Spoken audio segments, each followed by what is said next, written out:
26. And we're continuing with this ecstatic chapter on the Lord Tours of South India, Madhya-lila, chapter 7. So we'll begin.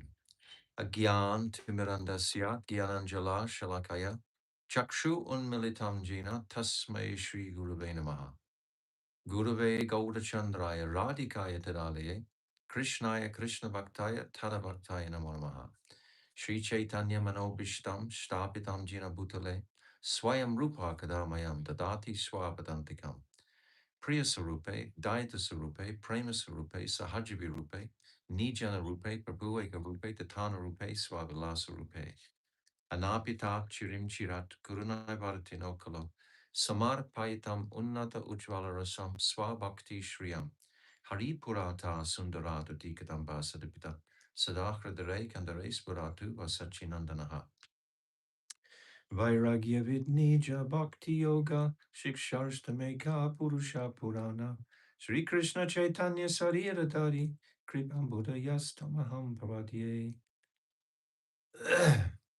Yam Pravajantamanapetyam Apeti Krityam Dvaipayano Viraha Katara Ajuhava Putre Titam Matayotaravo Binedustam Sarvabhutam Hridim Munimanatoshmi Bhaktiya Vihina Aparada Lakshani Shiptascha Karmadi Tarangamadye Kripa Tvam Sharanam Prapana Brinde Namaste Charanarabindam Bhajami Radam Aravinda Netram Smarami Radam Madhura Smitasyam Vadami Radam Karuna Baradram Tato Mamanasti Katina Kapi Tavai Vasmi Najivami Tvaivina Iti Bigmai Radhe Tvam Naimam Charanantikam.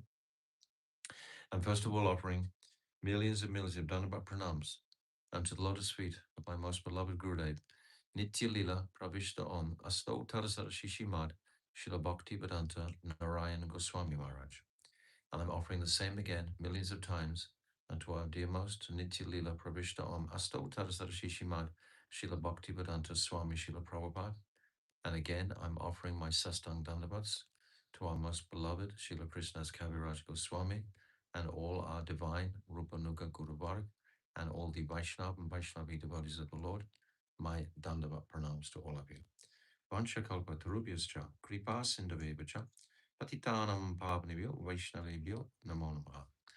So now we've reached a place where Mahaprabhu has managed to extract himself from the loving devotees in a very beautiful way. Srila Krishna's Kaviraj, he describes at length the moods that Mahaprabhu experiences and the relationships manifest when he's about to leave them. And as we described yesterday, he's about to leave them for 2 years. And the devotees know that. The devotees have been so intoxicated by his association, especially those devotees who traveled with him from Shantipur. Nityananda Prabhu, who came all the way originally from Vrindavan to find Mahaprabhu, and then with Mahaprabhu, and now he's going to leave. And Damodar Pandit, and Gadadhar, and uh, Mukundadatta, these four, Jagadananda Pandit, were with him. And so their attachment would have built very strongly. And now they have to show detachment. And Nityananda himself is supporting Sarvabhauma Bhattacharya. This was what was described yesterday. So now today, we've come to the Lord's tour, his direct tour of South India. And I'll just read briefly a couple of verses before. We're actually going to start on verse 109, but I'll just read a few verses before so we can pick up the mood of where we're going. So in verse 103, it's saying, when these individuals returned to their village, they also converted others into devotees. When others came to see them, they also were converted. So it's describing the waves of prem that were being spread by Mahaprabhu in his tour, and then the way that it was manifesting from word to mouth, etc. Only one, we all have the seed of prema bhakti within our hearts, but it hasn't manifested until someone with prema bhakti is going to ignite that seed. That seed is dormant. Nitya Siddha Krishna Prem, Sadhya Kavunai. Actually, that's not the best verse. It's Kriti Sadhya Bhavet Sadhya Bhav Sasadhanabhida. Nitya Siddhyasya Bhavasya Prakritapriti Sadyate.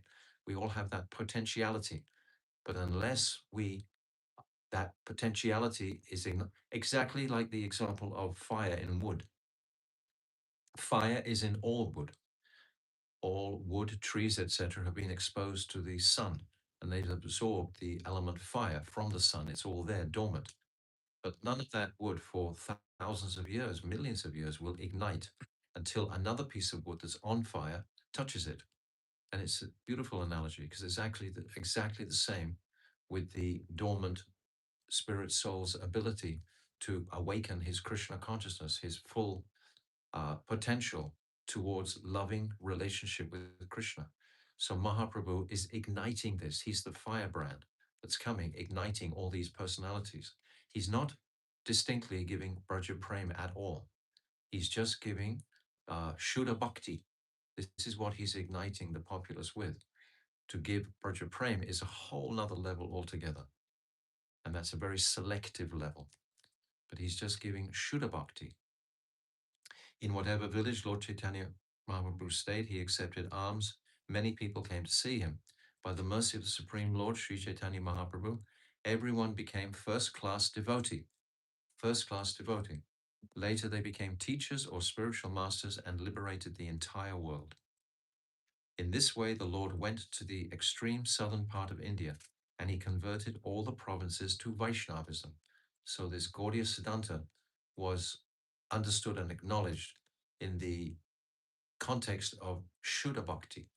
What is Shuddha Bhakti? It's not, it's Anyabilashita Shunyam, Jnana Karamadi Anavritam, Anukulina Krishna Anushilanam, Bhakti Uttama. It's this Uttam Bhakti, these precepts of Rupa Goswami, but not into Braja Prem. Just what is pure Bhakti are described. Okay, so now text 109.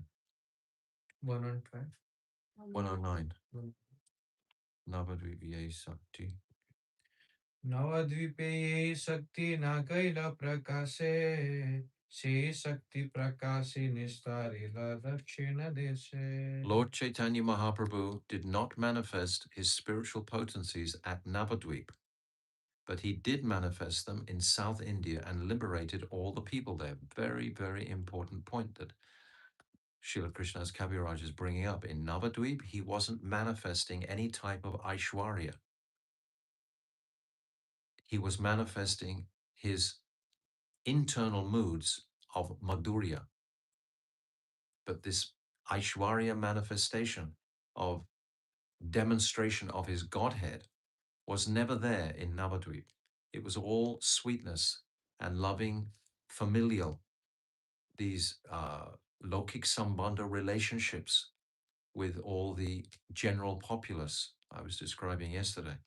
So he had that wasn't his mission, was to transform Navadvip into another realm. He was accepting the scholars, etc., who were there, and he would argue as Nimai Pandit, etc.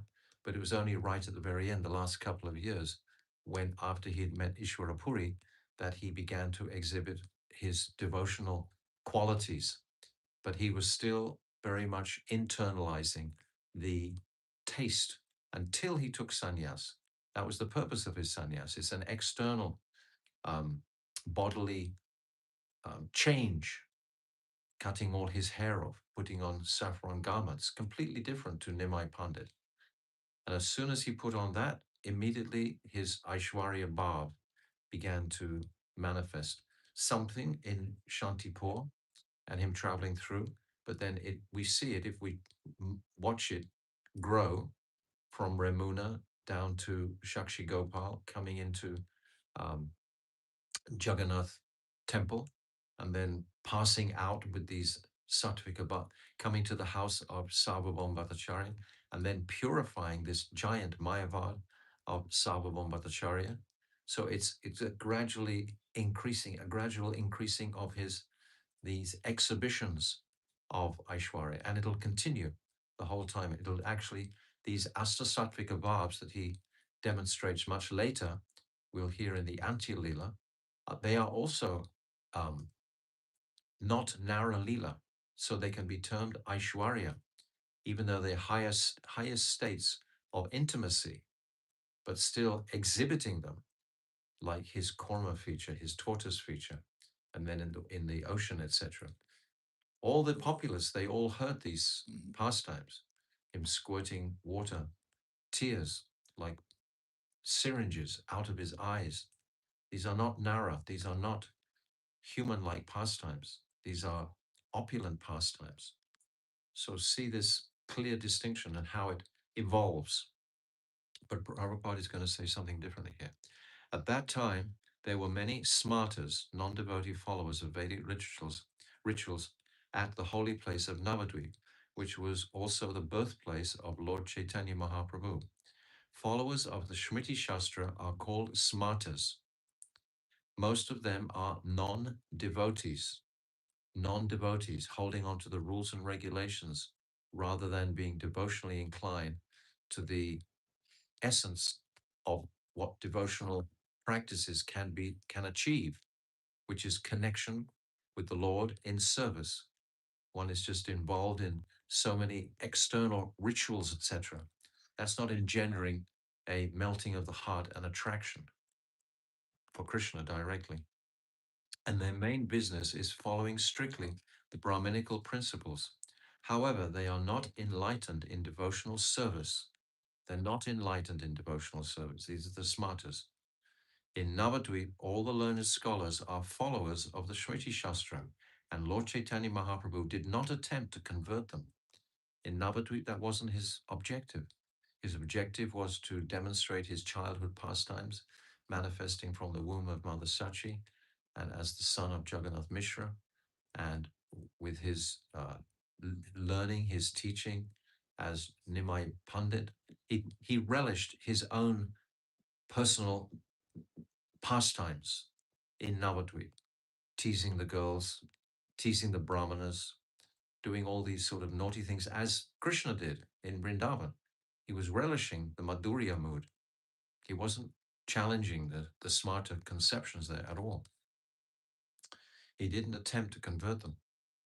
Therefore, the author has remarked that the spiritual potency Lord Chaitanya Mahaprabhu did not manifest at Navadvip was by his grace manifest in South India.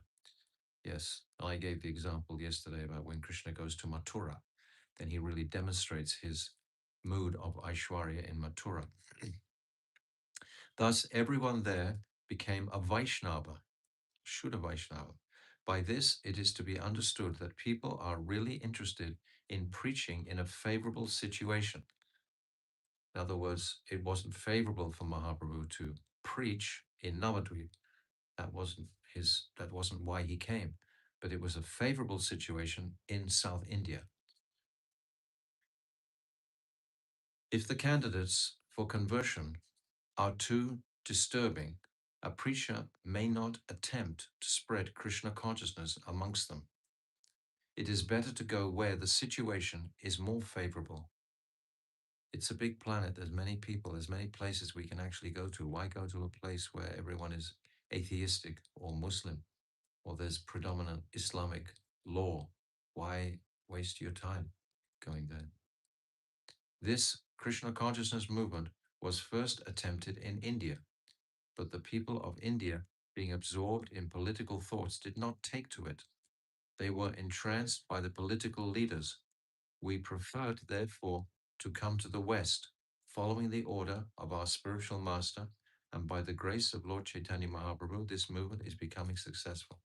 So Prabhupada is saying that even in the ranks of the devotees, in the Gaudiya Math he's talking about, it was many politics had just been there, the brutal separation of Srila Bhakti Siddhanta Saraswati, his or his mutts in the Yoga Pit and the Chaitanya Math had fractured into two parties And then so many of the devotees had left the home that Srila Bhaktisiddhanta Saraswati had made for them. And as a practicing devotee at that time, there would be so many political factions amongst the devotees because there were these two principal devotees, Vasudeva, Krishna, Ananta Vasudeva, and Kunjabi Hari, these two principal, and they were fighting each other. And then the devotees, some devotees were siding with each, and then other devotees were detracting from the whole Farakas, so to speak. So it was fraught with all kinds of political things were going on. So Prabhupada is referring to this politics. Therefore, Prabhupada just went out. He just left. He left everything. He left the Gaudiya Math and all the different factions and came to the West where it was a completely fresh ground. How nectar that must have been from that point of view. If you were wanting just to preach the word of Mahaprabhu, follow the instruction directly of Srila Bhaktisiddhanta Saraswati, having this like fresh place where the students there, the people there, they were not clouded with any kind of misconceptions. They were not even clouded with demigod worship. Yeah. They were just completely raw. And that's a very exciting prospect for a preacher to enter into. So Prabhupada was very enlivened ultimately to distribute this. Text 110. प्रभु के ये भजे तारे तार कृपाया से सब लीला सत्य करी लया. Lord Sri Chaitanya Mahaprabhu's empowering of others can be understood by one who is actually a devotee of the Lord and who has received his mercy. Yes, if we're devotionally inclined, we will understand the highest precepts that Mahaprabhu is spreading in South India at this time. Very beautiful. Go on. 111. 111. 111. Yeah. अलौकिक लीला नाहय विश्वास इहा लोक परलोक तार है नाश. If one does not believe in the uncommon transcendental pastimes of the Lord, he is vanquished both in this world and in the next. Krishna's Kaviraj is saying that unless we are appreciating the nature of the Lord's pastimes and his preaching, teaching activities, unless we have developed faith, we're going to be vanquished, not just in this world, but in the next also. So text 112. प्रथमे कहिला प्रभुर ये रूप गमना एहि मत जानिया यावट सेना ब्रह्मणा. Whatever I have stated about the beginning of the Lord's movement able, should able to be understood to hold for as long as the Lord toured South India. So Krishna's Kaviraj is not going to labor with repetition here. He's already described the nature of the Lord's schedule, so to speak, was to uh, uh, purify candidates, fit candidates, and know that they would go to their villages and spread the word, etc. This was the way. So he's not going to go over it again and again. So he's just saying this statement at this point. Okay, text 113. ए मत आइते गेला कर्मस्थाने पुरमा देखी कैला तारे स्तवना प्रणामे. When Lord Sri Chaitanya Mahaprabhu came to the holy place known as Kurma Kshetra, he saw the deity and offered prayers and obeisances. Purport. Kurmastan is a well-known place of pilgrimage. There is a temple there of Kurmadev. In the Prapanamamrita, it is said that Lord Jagannath took Sri Ramanuja from Jagannath Puri and one night threw him to Kurma Kshetra. We remember this pastime, how Ramanujacharya was an empowered representative, but he was seeing fault in the pujaris in their offering of the cloth, the hanky in the arti was starched and they hadn't washed it. And according to Ramanuja's understanding, this was muchi, this was not clean to be offered to the Supreme Personality of Godhead. And he was in his mind criticizing. But Lord Jagannath is most forgiving and is not condemning any of his sevaks. And as a consequence of that aparad that Ramanuja thought, he took him out of Jagannath Puri and threw him into this place of Kurmakshetra, which is right at the very bottom of India. So he placed him there just in a single night. This is what's been described. Threw him to Kurmakshetra. This Kurmakshetra is situated on the line of the Southern Railway in India. One has to go to the railway station known as Chikikola Road. From this station, one goes 8 miles to the east to reach the holy place known as Kurmachala. Those who speak the Telugu language consider this holy place very important. This statement is reported in the government gazette known as the Ganjama Manual. There is the deity of Korma there, and Sri Ramanuja Acharya was thrown from Jagannath Puri to this place. At that time, he thought that the deity of Korma was Lord Shiva's deity.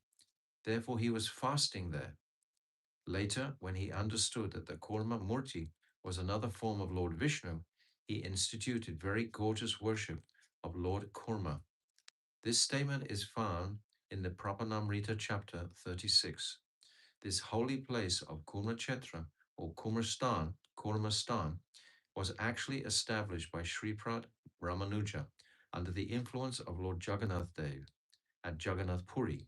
It was Jagannath Dev's desire to take Ramanuja away from Jagannath Puri, at the same time to inspire him to worship this Korma deity in Kurmakshetra. Later, the temple came under the jurisdiction of the king of Vijayanagar. The deity was worshipped by the Vaishnavas of the Madhva Sampradaya. In the temple, there are some inscriptions said to be written by Sri Narahari Tirtha, who was in the displic succession of Madhvacharya. Srila Bhaktisiddhanta Saraswati Thakur explains those inscriptions as follows. Most of these, or many of these purports, by the way, when it's describing the different locations of these holy places, were actually written by Srila Bhaktisiddhanta Saraswati. And Bhaktivedanta Swami Prabhupada is repeating his Gurudev's words and including these descriptions in his purports. 1. Purushottam Yati appeared as the instructor of many learned men. He was a very favorite devotee of Lord Vishnu. 2. His preaching was accepted throughout the world with great respect, and by his power he would liberate many non-devotees with strong reason and logic.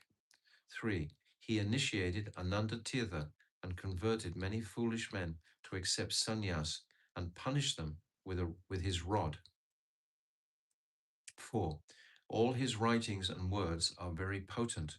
He gave people devotional service to Lord Vishnu and liberation for elevation to the spiritual world.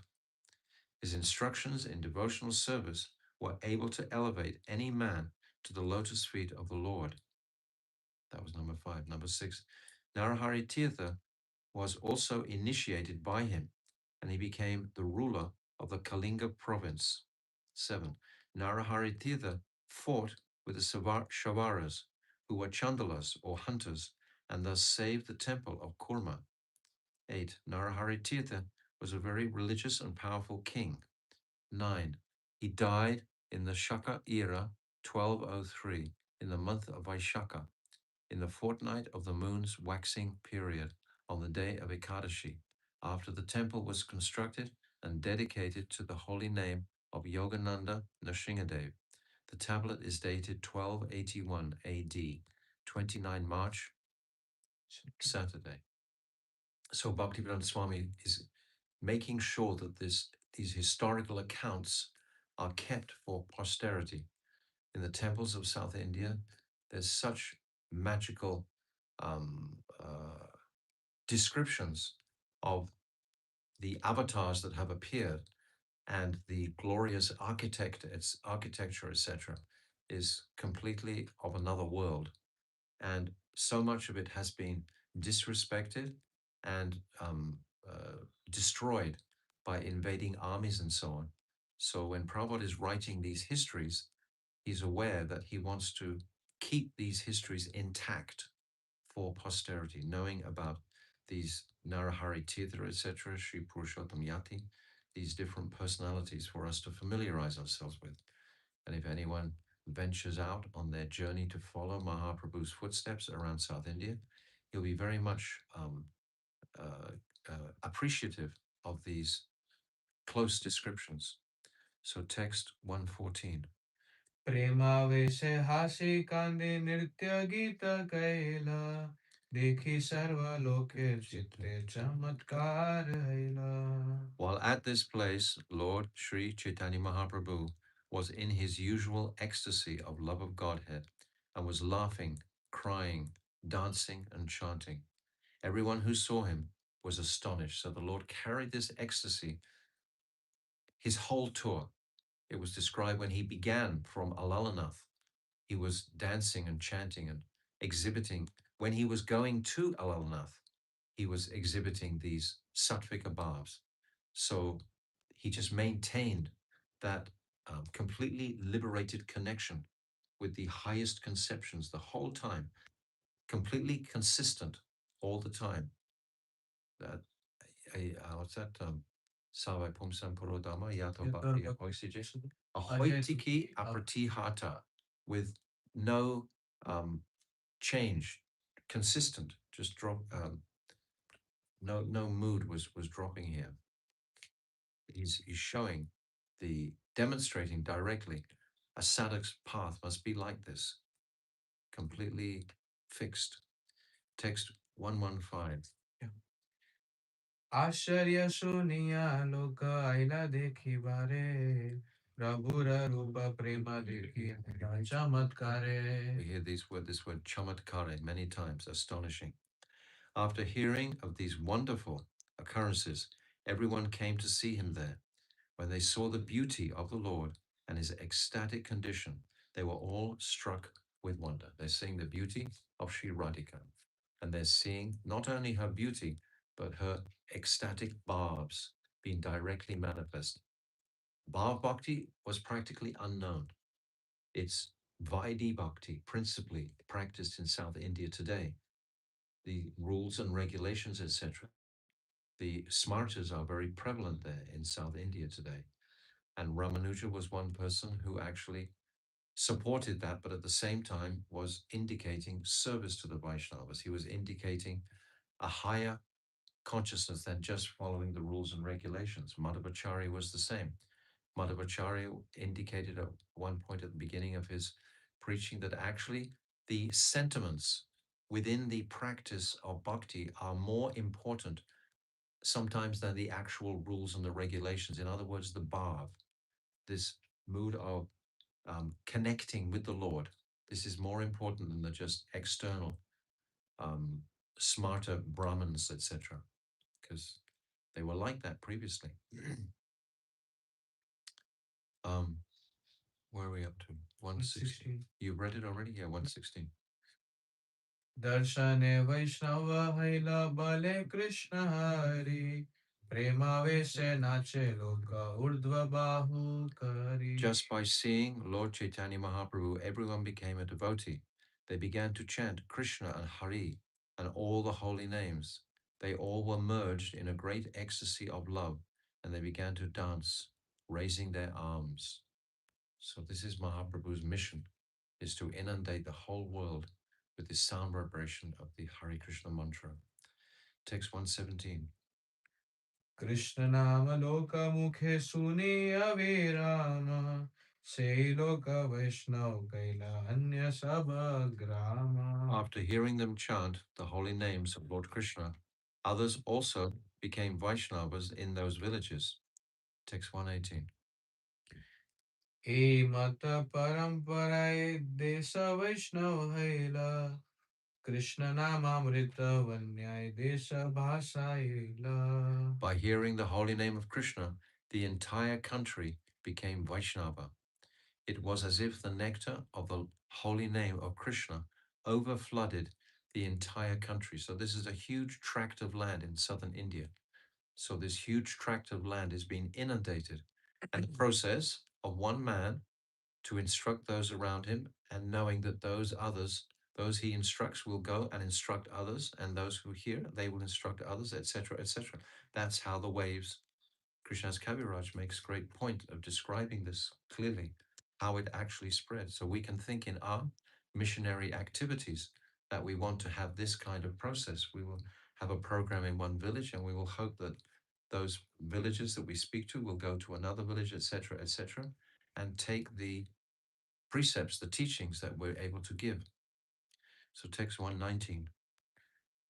कतक्षणे प्रभु यदि बाह्य प्रकाशिला कुर्मेरा सेवक बाहो सम्मान करेला. After some time, when Lord Sri Chaitanya Mahaprabhu manifested his external consciousness, a priest of Lord Kurma deity gave him various offerings. So Mahaprabhu was in such a high state, tasting these bhavs, but it's described specifically that he would come out of these bhavs periodically by divine arrangement. So how magical was this tour of Chaitanya Mahaprabhu, maintaining this high ecstatic manifestations the whole way through the tour. It didn't drop at all. Remarkable. Remarkable. Okay, text 120, huh? ये ग्रामे आए तहाँ ये व्यवहार एक ठाई कहिला ना कहिब आर बार. Lord Chaitanya Mahaprabhu's mode of preaching has already been explained, and I shall not repeat the explanation. In whichever village the Lord entered, his behavior was the same. So again, Krishna's Kaviraj is being succinct and just letting us know this is the same for the whole tour. Text 121. कुर्म नामे से ग्रामे वैदिक ब्राह्मण बहु श्रद्धा भक्ति कैला प्रभुर निमंत्रण. In one village, there was a Vedic Brahmana named Kurma. He invited Lord Chaitanya Mahaprabhu to his home with great respect and devotion. Text 122. घरे आई प्रभुर कैला पाड़ प्रकाशलाना से जल वंश सहित करेला भक्षण. This Brahmana brought Lord Chaitanya Mahaprabhu to his home, washed his lotus feet, and with his family members drank that water. This is the etiquette to do like that. I was thinking if someone was not a devotee, they would probably be surprised to read that. Devotional Vaishnava activities are very exceptional, and only with a mood of devotion will we be able to relish these. This Caitanya Caritamrta is described not for the first stage of our practice. It's described as the PhD study course. We have Bhagavad Gita, then we have Srimad Bhagavatam, and finally we have Chaitanya Charitamrita. So understand its sequence. These are elevated topics ultimately, and they will become more elevated as we go. We've already been through so many elevated topics like in Adi-lila chapter 4, etc. And all of Mahaprabhu's personal dealings and connections are very intimate. So text 123.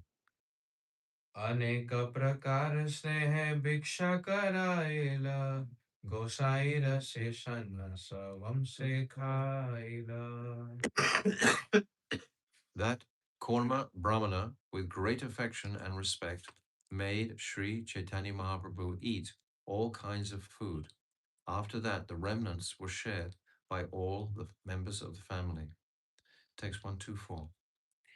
यही पद पद्म तुम्हार ब्रह्म ध्यान करे सेई पद पद्म साक्षात आइला मोर घरे. The Brahmana then began to pray, O my Lord, your lotus feet are meditated upon by Lord Brahma, and these very lotus feet have come into my home. You see, full Aishwarya Bhav. He's seeing, because he's an advanced devotee, Vaishnava, he's seeing the Lord completely in his full Aishwarya form. So this has to be appreciated. The distinction between Navadvip and Puri we explained the very first day. So this point always has to be clear in the mind, even though it might seem externally very grand, and people might become thinking, oh yes, this is the highest, but it's not the highest. The highest is always Madhurya. This is the highest. Okay, text 125. Mora bhagya simana kana ajiya aji moras slagya haila janma kulana. My dear Lord, there is no limit to my great fortune. It cannot be described. Today my family, birth, and riches have all been glorified. Text 126. Kripa kara prabhu moreya toma sange sahite na pare dukha vishaya tarange. The Brahmana begged Lord Chaitanya Mahaprabhu, my dear Lord, kindly show me favor and let me go with you. I can no longer tolerate the waves of misery caused by materialistic life. So he's requesting that he remain with the Lord. Purport. This statement is applicable to everyone, regardless of how rich or prosperous one may be. Narottam Das Thakur has confirmed this statement. Samsara Vishanale Divya Nisha Hoya Jwale. He states that the materialistic way of life causes a burning in the heart, which covers the consciousness. One cannot make any provisions for the troublesome life of the material world. It is a fact that one may be very happy as far as riches are concerned, and one may be very opulent in every respect, yet one has to manage the Vishayas to meet the demands of the body and so many family members and subordinates. Isn't it true? Even if you live a very opulent life, practicing devotional precepts, you still have to deal with so many family members. You still have to come into the material whirlpool. One has to take so much trouble to minister to others. Narottam Das Thakur therefore prays, Vishaya Chadiye Kabe Shuddha Habe Man. Thus one must become freed from the materialistic way of life. And you don't have to leave home to become freed. You just have to internally become attached to the pure sadhya. And then automatically the taste for the material life will diminish. It's our taste to enjoy material pleasure that binds us. You can be a sannyasi and you can still be completely attached to eating opulent foodstuffs in people's homes, or dressing nicely, or associating with females, etc. I mean, it can be all there. It doesn't indicate necessarily that you've become detached from the material sense gratification, because that is the ultimate qualification for entering Bhav Bhakti. And that can be done in any condition. Bhaktivinoda Thakur says in Jaiva Dharma, when Sannyasi Thakur wants to change his dress, what does Bhaktivinoda Thakur say? He says, I will never instruct anyone on a change of dress. That is according to your natural bhav that rises. When that bhav arises naturally, a distaste for anything material will come with it. What's that? Parantrisvar nivartante. That when we get the higher taste, then the lower taste will automatically go.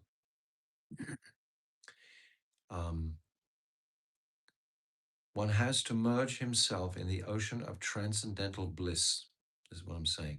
In other words, one cannot relish transcendental bliss without being freed from the materialistic way of life. So in any ashram, you can still be bound by the material desires can be there. Especially, we can say sometimes, we've seen in too many instances, the sannyasi actually wants to be in that ashram so that he can lord it over others, so he can receive fame and name and fame, and people can glorify him. We've seen too many times. Therefore, those sannyasis, they stumble and they fall back into the material world because Krishna will not accept their way of life. In other words, one cannot relish transcendental bliss without being freed from the material way of life. It appears that the Brahmana named Kurma was materially very happy, for he expressed his family tradition as Janma Kula Gdan. What does that mean exactly? Birth? Janma Kula birth. Kul what? Kul. Kul matlab jo. Cool? No, parampara. I mean. Huh? Hereditary. What? Hereditary. Oh, Janma Kula, hereditary. Wealth. Birth, wealth, and Dan is wealth. So Yeah. his lineage, his birth, his lineage, and his wealth. Now being glorified, he wanted to leave all these material opulences. He wanted to travel with Sri Chaitanya Mahaprabhu. According to the Vedic way of civilization, one should leave his family after attaining 50 years of age and go to the forest of Vrindavan to devote the rest of his life to the service of the Lord exclusively. And we've said before just now that you can serve the Lord in your family life, but to be exclusive about that service, one can retire from the family if one feels confident of his dedication. If one just leaves the family because he feels suffering and too much pinching in the family environment and just wants to get away from it, then he'll become again attracted later on and go into another family life. We've seen this. Text 127. प्रभु कहे छे बात कबू ना कहिबा गृह रही कृष्ण नाम निरंतर लइबा. Sri Chaitanya Mahaprabhu replied, "Don't speak like that again. Better to remain at home and chant the holy name of Krishna always." This was not Mahaprabhu's mission to make tribes of followers. That wasn't his mission, to collect people to follow him. If he accepted this one person, he would want to accept another 20 people at each place. They would all want to come with him. Yeah. And then he'd be going around with huge amounts of followers and so on. That wasn't his mission at all. Mahaprabhu, in one sense, is very selfish. He wanted to taste the sweet essence of practicing Krishna consciousness without the baggage of taking care of lots of followers and disciples, etc. But he wanted to give everybody the highest benefit of bhakti, but not have to carry them around with him. He's a sannyasi. It is not advisable in this age of Kali to leave one's family suddenly, for people are not trained in proper brahmacharis as proper brahmacharis and grihastas. Therefore, Sri Chaitanya Mahaprabhu advised the brahmana not to be too eager to give up family life. It would be better to remain with his family and try to become purified by chanting the Hare Krishna Mahamantra regularly under the direction of a spiritual master. When the spiritual master is present on the planet, like Bhaktivedanta Swami Prabhupada, like my Gurudev, they would encourage that ashram, because in that ashram, the acharyas, they can direct those very surrendered individuals in their preaching mission. Without a large group of sannyasis with Bhaktivedanta Swami Prabhupada, it wouldn't be sufficient potency to actually spread his mission at the time. But after he leaves, then those sannyasis should, of course, continue. But newer sannyasis, they're not so necessary to be made because the acharya is no longer present. But when the acharya is present, he has need for those commanders, so to speak, of his army. He has to have many. And sometimes the leaders are chosen like on the battlefield. Suddenly, one person who's a low ranking soldier will suddenly have to take the position of an officer out of extreme emergency. So the acharyas are like this. They'll solicit all kinds of people who really are not qualified, but that acharya has the ability to make that person qualified. And if that person can remain in that qualified condition, then he can sustain it to the end of his life. But if that individual doesn't have the ability to maintain that nishta, then he'll be in difficulty.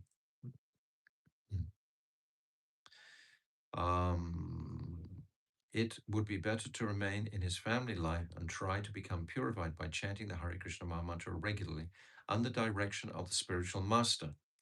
This is the instruction of Sri Chaitanya Mahaprabhu. If this principle is followed by everyone, there is no need to accept sannyas.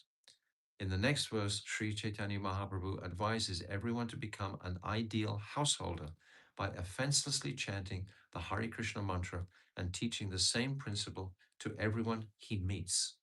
It's much more simple. It's Kali Yuga. We're beset with all kinds of difficulties because of our lack of high intelligence due to proper foodstuffs, pollution of the atmosphere, in sound, in all kinds of different ways. It's very difficult to reach our optimum level to protect ourselves in this world. So this is Mahaprabhu's very important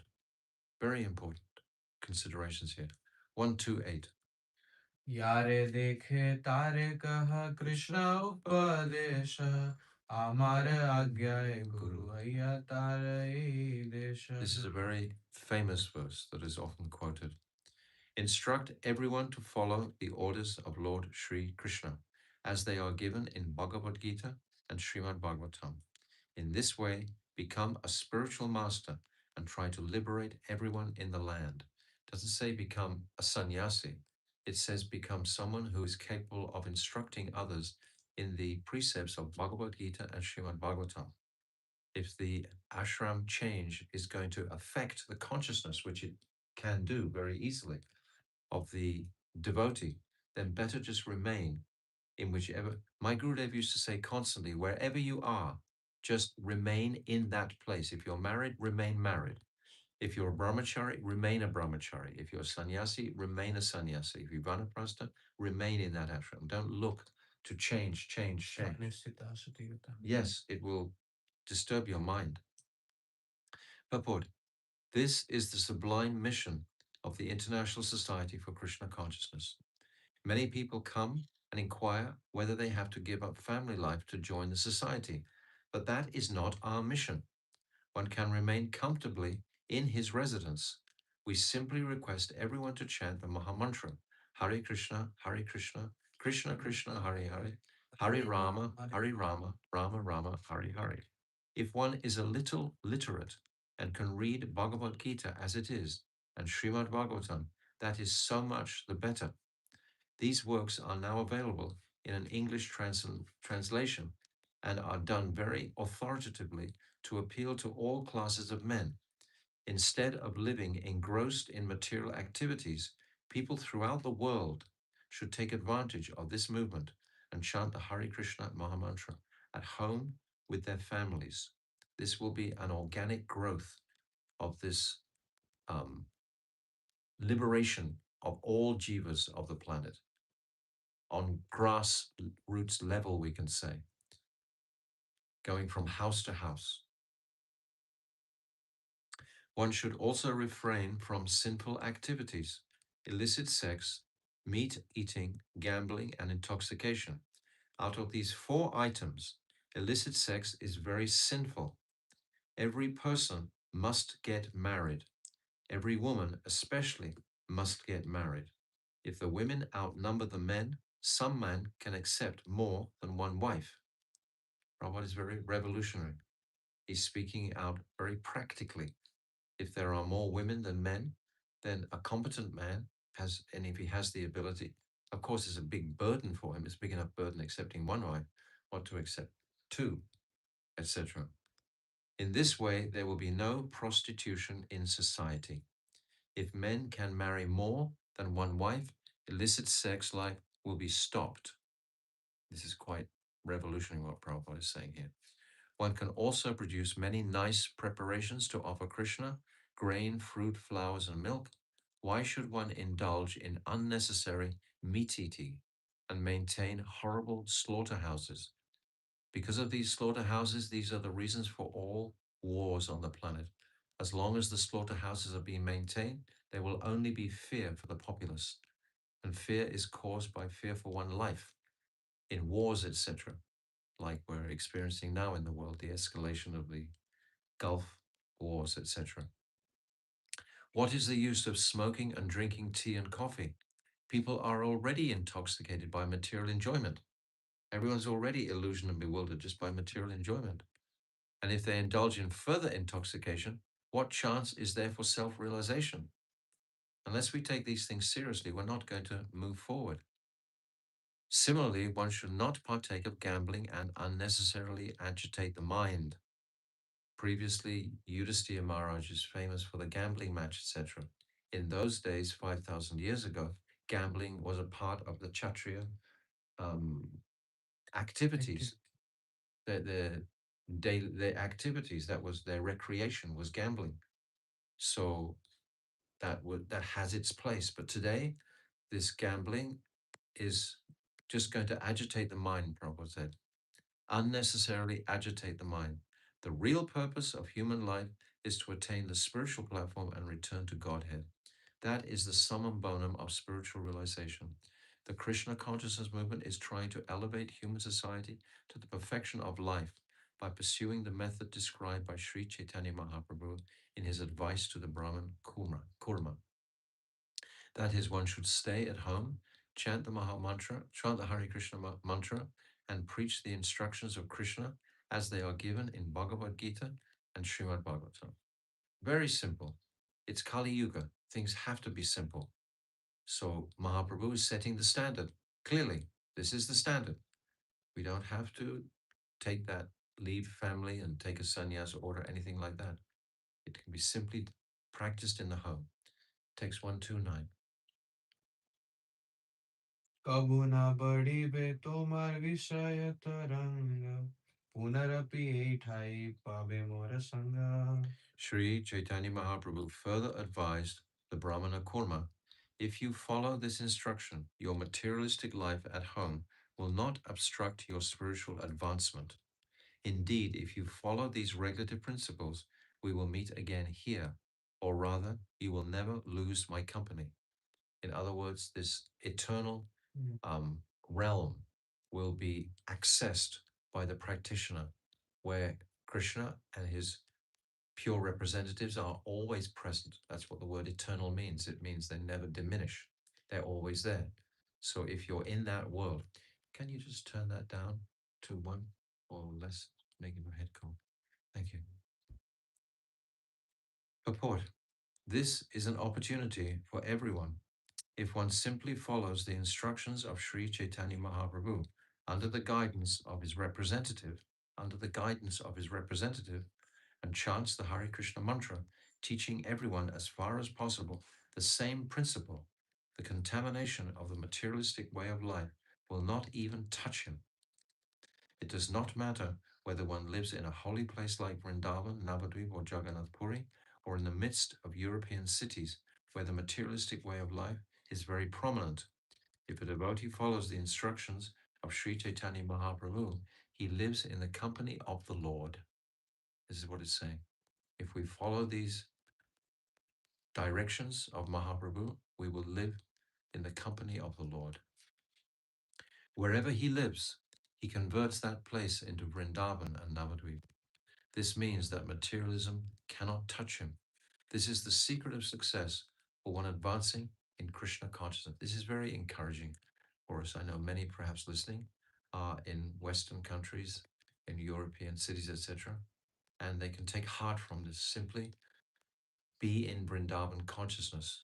That means hearing books of Rupa Goswami, Sanatana Goswami, all of our acharyas, Vrindavan Das Thakur, these personalities, hearing these truths from Caitanya Caritamrta regularly, then it can elevate the consciousness to that eternal realm where we can live now in the realm, the kingdom of Vrindavan. Especially if you listen to the teachings of my beloved Gurudev, Bhaktivedanta Narayan Goswami Maharaj. His Harikatha will very easily carry you into a Vrindavan conception, without a doubt. Text 130. ए मत यार करे प्रभु भिक्षा से ऐसे कहे तारे कराई शिक्षा. At whoever's house Sri Chaitanya Mahaprabhu accepted his alms by taking prasad, he would convert the dwellers to his Sankirtan movement and advise them just as he advised the Brahmana named Korma.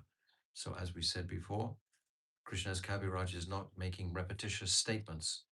He's speaking the mood and mission of Mahaprabhu was not to accept great numbers of followers, but to instruct them in his Sankirtan mission across the planet, which means to be in the home with the family, etc., not in necessarily an exclusive mutt or temple particularly, but simply to have it on the domestic level locally. where you can sustain it and carry it through for the rest of your life. Isn't it simple? Yeah, we can see that even if one is out from the society, still they preach others and make their small group and Yes, even if one leaves the society, he's saying, and it's so true, then they will have their own groups outside the society. yeah, And we can see many, many times those devotees who leave actually the mats or the temples, they do more canvassing or preaching work, sometimes even than the people in the temples. We've seen it so many times that because of their more relaxed mood, etc., this is more attractive. And people will come and listen and they will chant Hare Krishna together. And the mission of Mahaprabhu, this Sankirtan mission, will carry on. But one almost always has to be understanding that Raganuga Bhakti, this is the principal reason for Mahaprabhu's advent. This Rag Pravriti Vaidhi Marg, this Vaidhi Bhakti. One must be focusing on Raganuga, not simply wanting liberation or something like that. Because unless we know the sadhya, which is bhav bhakti, for the purpose of performing Vaidhi Bhakti, we must know what is the aim and object. And our first aim and object is bhav bhakti. My Gurudev explained that you can only reach, actually, we only have the ability or the adhikar, the eligibility to experience bhav bhakti in this body. If we experience prem, it would explode. It doesn't have the capacity to experience prem. But bhav bhakti can be achieved. And what's the principal teaching? We've said so many times, we say this verse, was it Klesh Agni Shubhada? This is describing sadhan bhakti.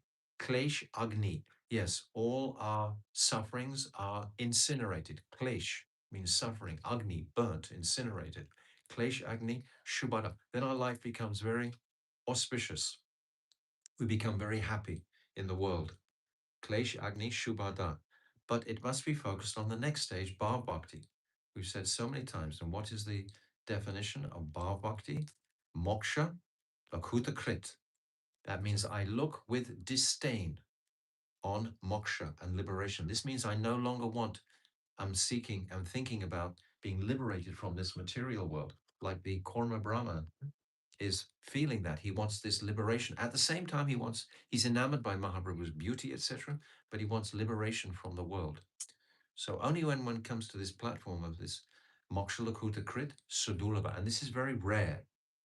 This is very rare. And then prema bhakti is afterwards. Sundarananda, Visheshatma, Sri Krishna Akashani, Chasa. That's the third level of prema. But we must know absolutely clearly where we're going with our practice, set our compass. If you don't have your compass set, how will you go to any direction? You just be like the dust in the wind, just being blown anywhere. Where are we up to? 130. Oh, you've got to read 130. Go ahead, yeah. ए मत यार घरे करे प्रभु भिक्षा से ऐसे कहे तारे कराए शिक्षा. At whoever's house Sri Chaitanya Mahaprabhu accepted his alms by taking prasad, he would convert the dwellers to his Sankirtan movement and advise them just as he advised the Brahmana named Korma. So it's this chanting, this principal focus on Sankirtan, which is Mahaprabhu, what he's emphasizing. Very simple. Everyone loves to sing and dance. It's common. People like that. It's not they want heavy philosophy, etc. etc. Some will want more philosophical understanding and they will ask those questions. But the general populace will be happy just chanting Hare Krishna. And if that's encouraged, principally, No faith. they have faith, yes, they'll follow. Purport. The cult of Sri Chaitanya Mahaprabhu is explained here very nicely. Yes, he's explaining it. One who surrenders to him and is ready to follow him with heart and soul does not need to change his location, nor is it necessary for one to change status. One may remain a householder, a medical practitioner, an engineer, or whatever. It doesn't matter. One only has to follow the instruction of Sri Chaitanya Mahaprabhu chant the Hare Krishna Mahamantra and instruct relatives and friends in the teachings of Bhagavad Gita and Srimad Bhagavatam. When one instructs, it's like we have Navada Bhakti, Shravanam, Kirtanam, Vishnu Smaranam. Shravanam, hearing these truths. Then Kirtan is speaking these truths. And then we say, before Smaranam, then we'll eventuate, we'll come, we'll remember. This will be the goal. One has to learn humility and meekness at home, the hardest place, isn't it? Mm. Very hard. What we have to tolerate in the house is tough, really. The devotees with me are all smiling. They all know what it's like in the home. Try to inspire these qualities. Actually, I'll just interject here with a small thing that in the home, the family, you should never preach directly. You should preach and speak Lila Kata and Tattva Kata. Don't try and control the members of the family. Don't, because only conflict will come. Yes. If you try to insist, you must not eat onion and garlic, etc. Let them do, and let them be inspired later on by your purity to drop those tamasic foodstuffs. But if you start banging a hammer and trying to create, what will come? Agitation will come straight back in your face every time. If a father is trying to legislate heavily with his son, it's in most cases it will alienate the son. The son will go the opposite way. If you let him have whatever sense gratification that you, to some limit, of course, there are boundaries. Obviously, understand what I'm saying. Don't go out the window with it, but just understand. But if there's not, if love isn't the mood that's actually manifesting, all respond to love. If you are speaking with love towards your, with genuine affection, they're going to hear it.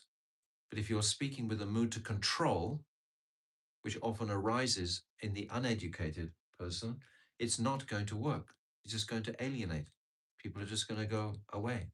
I know so many instances of this with their kids, etc. They don't try to bring them up so strictly, then the kids would jump over the back fence and go and watch the television next door or something like that. And they would do all these secretive things, you know, go and do sinful activities because the parents have been so staunch. So if they're loving, it'll be there, it'll work. So try to understand what I'm saying. One should not try to be an artificially advanced devotee, thinking I am a first-class devotee. Such thinking should be avoided. It is best not to accept any disciples. One should become purified at home by chanting the Hare Krishna Mahamantra and preaching the principles enunciated by Sri Chaitanya Mahaprabhu. Thus, one can become a spiritual master and be freed from the contamination of material life. I just heard from a friend this morning, one very beautiful, his son, he's a sannyasi now, and his son in particular, is a carpenter, and he doesn't have great um, ability for gyan and assimilation of knowledge, etc. He's a simple carpenter. And he has about 6 kids, and every single night they come home, every single night, they always have their evening arti and they always chant the Mahamantra. He's a kirtaniya, in fact, and his whole family are inspired towards Krishna. It's the perfect scenario that Krishna's Kavi or Prabhupada, Chaitanya Mahaprabhu is laying this down. There are many Sahajias who decry the activities of the 6 Goswamis because they can't reach that place. So they try to get some sense gratification out of it. Shri Rupa, Sanatan, Raghunath Das, Bhatta Raghunath, Jiva, and Gopal Bhatta Goswamis, who are the personal associates of Sri Chaitanya Mahaprabhu and who enlighten society by writing books on devotional service. Similarly, Narottam Das Thakur and other great acharyas like Madhvacharya, Ramanuja, and others accepted many thousands of disciples to induce them to render devotional service. However, there is a class of Sahajias who think that these activities are opposed to the principles of devotional service.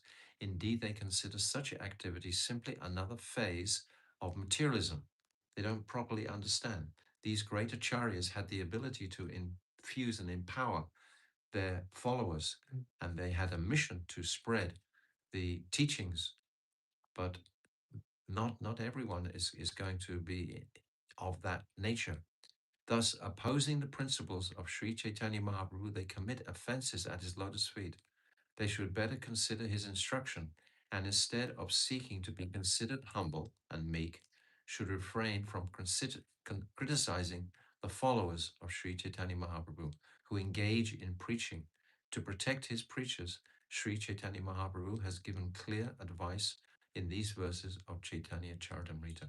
I think Prabhupada is considering his own coming out from the Gaudiya Math, where there was so much friction, and therefore the preaching had radically slowed down.